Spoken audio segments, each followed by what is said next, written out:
Mapagpalang araw po sa ating lahat. Welcome back po sa ating 365 Daily Devotion with Pastor Russell Ocampo. So, ang topic po natin for today is, what is your testimony?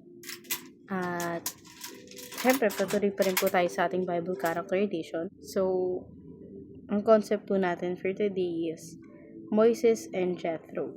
What is your testimony? In Exodus chapter 18 verse 1 to 12, Moses shared that with his father-in-law Jethro, all the Lord had done, delivering Israel from Egypt and sustaining them through hardship. Moses did not speak to praise him himself, but to proclaim God's mighty acts, turning his story into a testimony of grace and power. When Jethro heard this, he rejoiced, confessed that the Lord is greater than all gods, and worshiped him.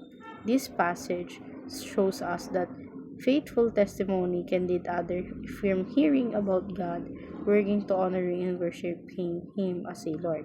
Makita natin ito sa Exodus chapter 18 verse 1. Ang sabi dito, nabalitaan ni Jethro na ang pari ng Midlan ay at biyana ni Moises ang lahat ng ginawa ng Diyos kay Moises at sa mga mamamayan niyang Israelita.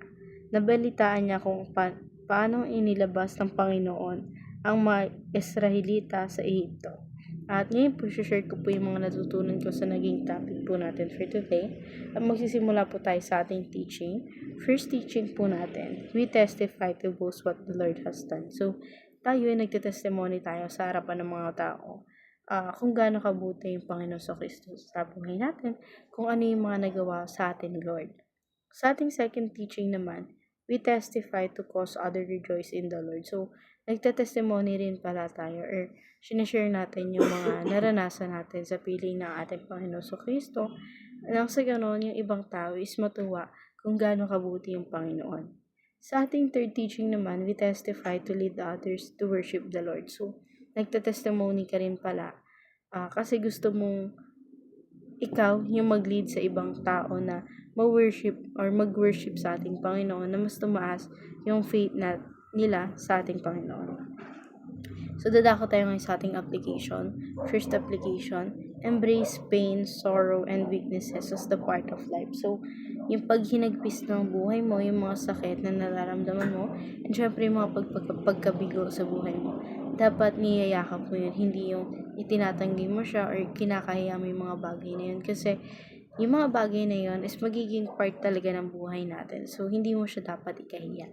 Sa ating second application naman, expect God's power made perfect in weaknesses. So, expect din natin na yung kapangyarihan ng ating Panginoon is nabuo siya or perfect fit siya sa mga weaknesses ng isang tao.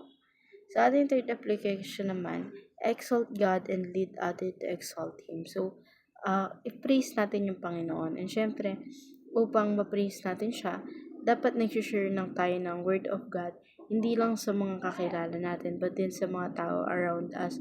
Syempre, yung pagte-testimony natin or yung pag-exalt natin kay God, susundan na lang din yun ng mga taong nakapaligid sa atin.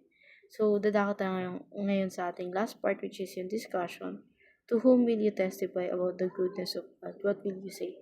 Para sa akin, magte-testify ako sa mga taong hindi ganun kakilala ang ating Panginoon at hindi malapit sa ating Panginoon. Siyempre, sila yung mga taong mas nangangailangan sa ating Panginoon, lalong-lalo na yung mga taong naghumaharap sa bighati ng kanilang buhay. And sa ating dive deeper, Jethro from pagan priest to Yahweh's priest. So, si Jethro yung biyanan or manugang pala ni Moises na naging pare din siya na kung saan i-share niya yung word of God sa harapan ng maraming tao. So, ayun lamang po for today's discussion. Thank you for watching.